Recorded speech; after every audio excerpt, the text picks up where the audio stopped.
New York की एक jail से एडिसन को एक लेटर मिलता है। वो चाहते थे कि कैदी को फांसी के फंदे की बजाय किसी और तरीके से कैपिटल पनिशमेंट दी जाए और इस तरह एडिसन को एक और अपॉर्चुनिटी मिल जाती है टेस्ला के ऑल्टरनेटिंग करंट को नीचा दिखाने के लिए। एडिसन स्पेशली टेस्ला की ऑल्टरनेटिंग करंट से मारने वाली दुनिया की सबसे पहली इलेक्ट्रिक चेयर बनाता है और जेल में कैपिटल पनिशमेंट पाए हुए एक कैदी को ऑल्टरनेटिंग करंट से मौत के घाट उतार दिया जाता है। एडिसन का ये पैंतरा पूरी तरह से बैकफायर करता है। टेस्ला को नीचा दिखाने के चक्कर में उसी की बदनामी होती है और कहीं ना कहीं मॉर्गन की भी बदनामी होती है क्योंकि वो उसे फंड कर रहा था। लेकिन मॉर्गन का फादर ये बदनामी बिल्कुल भी एक्सेप्ट नहीं करता।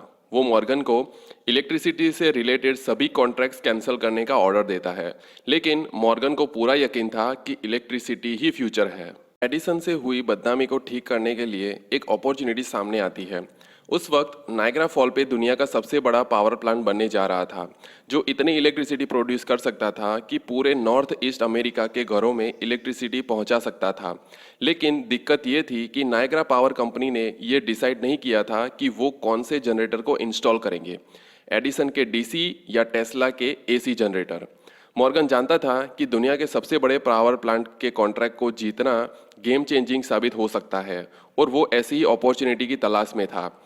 बड़े प्रोजेक्ट में मनी इन्वेस्टमेंट भी ज़्यादा ही होता है, लेकिन मॉर्गन के फादर ने उसे पहले से ही वार्निंग दे दी थी इस प्रोजेक्ट में आगे ना बढ़ने की। अचानक से एक बैड न्यूज़ आती है और रोड एक्सीडेंट में मॉर्गन के फादर की डेथ हो जाती है। उसके फादर के जाते ही द हाउस ऑफ मॉर्गन का पूरा कंट्रोल मॉर्गन के हाथों में आ जाता है। ऐसा समझो कि मॉर्गन उस वक्त का वॉरेन बफेट था और उसकी the house of Morgan company Warren Buffett की बर्कशायर हैथवे कंपनी की तरह थी, जिसके इन्वेस्टमेंट पोर्टफोलियो में बिग बिजनेसेस जैसे rail roads, real estate, shipping, manufacturing and electricity भी शामिल थे। एंड अनडाउटेडली इतने बड़े पोर्टफोलियो का मालिक मॉर्गन अकेला था और वो अपने पैसे के पावर को नायग्रा कॉन्ट्रैक्ट को जीतने में लगाने वाला था। इसी के चलते वो एडिशन की इलेक्ट्रिसिटी कंपनी में एडिशनल 4 मिलियन इन्वेस्ट करता है एंड $1 मिलियन स्मॉल प्रोजेक्ट के लिए देता है और उसे नायग्रा पावर कंपनी के कॉन्ट्रैक्ट को जीतने को बोलता है। उधर वेस्टिंग हाउस के फास्ट एक्सपांसन की वजह से वो अपने इन्वेस्टर्स को टाइम पे रिटर्न नहीं दे पाता और उसकी कंपनी कर्जे में डूबने लगती है। इस बात की भनक मॉर्गन को लग जाती है और वो न्यूयॉर्क स्टॉक एक्सचेंज में अपना इन्फ्लुएंस इस्तेमाल करते हुए वेस्टिंग हाउस के इन्वेस्टरों को भड़का देता है और कुछ ही दिनों में वेस्टिंग हाउस कंपनी बैंकरप्ट होने की कगार पे आ जाती है। एंड मॉर्गन फुल कॉन्फिडेंस में आ जाता है कि वेस्टिंग हाउस को बिजनेस से हटाने से नायग्रा पावर प्लांट का कॉन्ट्रैक्ट उसे ही मिलेगा। कर्जे में डूबे वेस्टिंग हाउस मॉर्गन से मिली इस जंग में अपने घुटने टेकने ही वाला था कि टेस्ला के एक मूव से पूरी बाजी पलट जाती है। अब तक ऑल्टरनेटिंग करंट इन्वेंशंस की पैटर्न्स, डिजाइन्स एंड रॉयल्टीज सभी टेस्ला के नाम पे थी।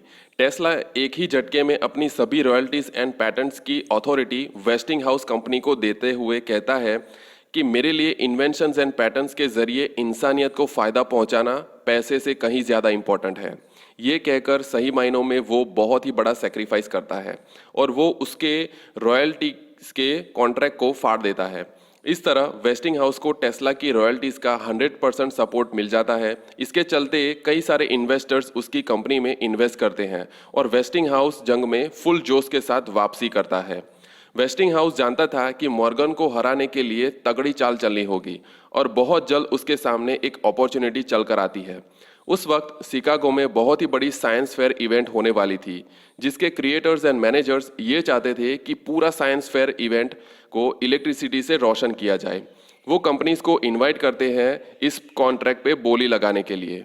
मॉर्गन ओवर कॉन्फिडेंट होकर बोली लगाता है और सोचता है कि वही कॉन्ट्रैक्ट जीतेगा, लेकिन वेस्टिंग हाउस अपना बोल्ड मूव चलते हुए मॉर्गन के दिए हुए बजट से कई गुना कम बजट में कॉन्ट्रैक्ट जीत लेता है और जल्द ही दोनों काम पे लगते हैं। And at the opening night, जब पूरी दुनिया की नज़रें शिकागो पे टिकी हुई थी और एक स्विच ऑन करते ही तकरीबन 2000 जितने बल्ब से पूरा फेयर रोशन हो जाता है। इस तरह टेस्ला एंड वेस्टिंग हाउस अपने इन्वेंशंस का जमकर प्रदर्शन करते हैं। इवेंट के बाद नायग्रा पावर कंपनी से 2 लेटर जाते हैं, एक मॉर्गन के लिए एंड दूसरा वेस्टिंग हाउस के लिए, लेकिन कॉन्ट्रैक्ट का विनर सिर्फ एक होने वाला था एंड अनडाउटेडली कॉन्ट्रैक्ट जाता है वेस्टिंग हाउस के पास। मॉर्गन के लिए ये बहुत ही शॉकिंग न्यूज़ थी क्योंकि उसने बहुत ही बड़ी अमाउंट इन्वेस्ट की थी और वो शांत बैठने वाला नहीं था। वेस्टिंग हाउस को कहता है कि मैं तुम पे केस फाइल करूंगा पैटेंट इन्फ्रिंजमेंट का, जिसे साबित करने में तुम्हारे कई मिलियन डॉलर खर्च होंगे, तो क्यों ना इस मुद्दे को हम यही सुलझा लें। वेस्टिंग हाउस जानता था कि लॉ सूट्स की कॉस्ट उसे बिजनेस से बाहर कर देगी। इससे बेहतर है कि मॉर्गन की डिमांड्स एक्सेप्ट कर ली जाए और इस तरह मॉर्गन वेस्टिंग हाउस से टेस्ला की एसी की पैटेंट्स का एक्सेस ले लेता है। और वो यही नहीं रुकता, बल्कि एडिसन की पार्टनरशिप से मिली नुकसान की भरपाई करने के लिए वो एडिसन इलेक्ट्रिसिटी कंपनी के एडिशनल शेयर्स खरीद लेता है एंड मेजॉरिटी होल्डिंग के साथ वो पूरी कंपनी पे कब्जा कर लेता है। एडिसन इलेक्ट्रिसिटी कंपनी को अपनी जनरल इलेक्ट्रिक कंपनी में कन्वर्ट कर देता है, जो टिल दिस डेट मौजूद है, जिसकी वैल्यूएशन उस वक्त आज के हिसाब से $1 बिलियन थी। एडिसन को रास्ते से हटाकर कंपनी को डीसी से एसी में कन्वर्ट कर देता है एंड अक्रॉस द अमेरिका वो पावर स्टेशन बनाता जाता है। और इस तरह मॉर्गन जो चाहता था वो आखिर पा ही लेता है and general electric company one of the most powerful company बन जाती है एंड मॉर्गन भी जेडी एंड कार्नेगी की तरह मोस्ट पावरफुल लोगों की लिस्ट में अपना नाम दर्ज करवा लेता है। अमेरिका के 2 साल डिप्रेशन में गुजारने से यूएस ट्रेजरी दिवालिया होने की कगार पे आ जाती है।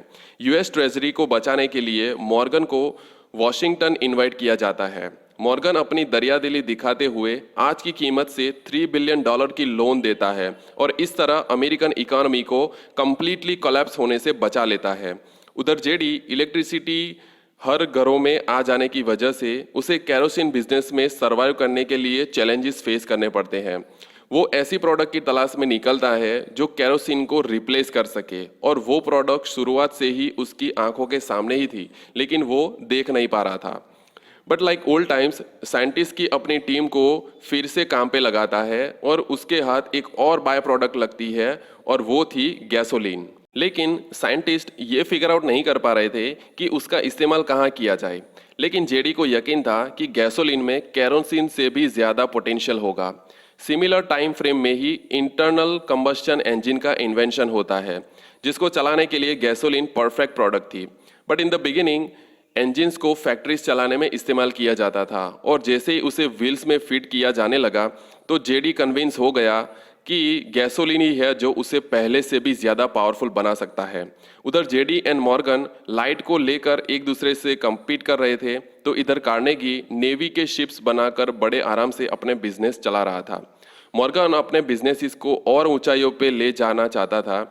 उसने अपने फादर से एक इनोवेटिव टैक्टिक सीखी थी जिसे आज कहा जाता है मॉर्गनाइजेशन। इसको एक लेटेस्ट एग्जांपल से समझे तो जैसे 2 कंपनीज जो एक दूसरे को कम्पीट कर रही है वो मर्ज होकर एक कंपनी बन जाए ताकि अननेसेसरी कंपटीशन को एलिमिनेट कर दिया जाए, दोनों मार्केट में सर्वाइव भी कर पाए एंड प्रॉफिट को बढ़ाया जाए। इस तरह मॉर्गन ये फॉर्मूला अपनी सभी कंपनीज में अप्लाई करता है। जेडी, कार्नेगी एंड मॉर्गन और अमीर होते जाते हैं एंड गरीब और गरीब होते जाते हैं। 90% अमेरिकन पॉपुलेशन $100 पर मंथ से भी कम बजट में सर्वाइव कर रही थी। इस तरह अमीर एंड गरीब के बीच की गैप बढ़ती ही जाती है और ऐसा इसलिए हो रहा था क्योंकि ये तीनों अमेरिकन इकोनॉमी को अकेले ही कंट्रोल कर रहे थे with minimum competition and maximum capitalization. Brian नाम का एक पॉलिटिशियन गरीबों का हमदर्द बनकर उठ खड़ा होता है और directly JD, Carnegie and Morgan के खिलाफ भड़काऊ भाषण देने से उसे पब्लिक सपोर्ट भी मिलता है। जेडी, कार्नेगी एंड मॉर्गन ने जीरो से शुरुआत करके अपने खून पसीने से इतने बड़े एम्पायर बनाए थे और वो ये बिल्कुल भी नहीं चाहते थे कि कोई एरा गैरा पॉलिटिशियन आकर उनके बने बनाए एम्पायर को डिस्ट्रॉय कर दे। वो जानते थे कि अगर तीनों का दुश्मन एक है तो क्यों ना आपसी कंपटीशन को साइड में रखकर तीनों मिलकर 3 गुना ताकत से अपने दुश्मन से लड़ा जाए। और इन तीनों की मीटिंग से एपिसोड 6 का दी एंड होता है। तो एपिसोड 7 में आप जानोगे कि कैसे तीनों मिलकर ब्रायन के अगेंस्ट जंग का ऐलान करते हैं और क्या वो व्हाइट हाउस को टेक ओवर कर पाए थे। ये जानने के लिए मिलते हैं एपिसोड 7 में।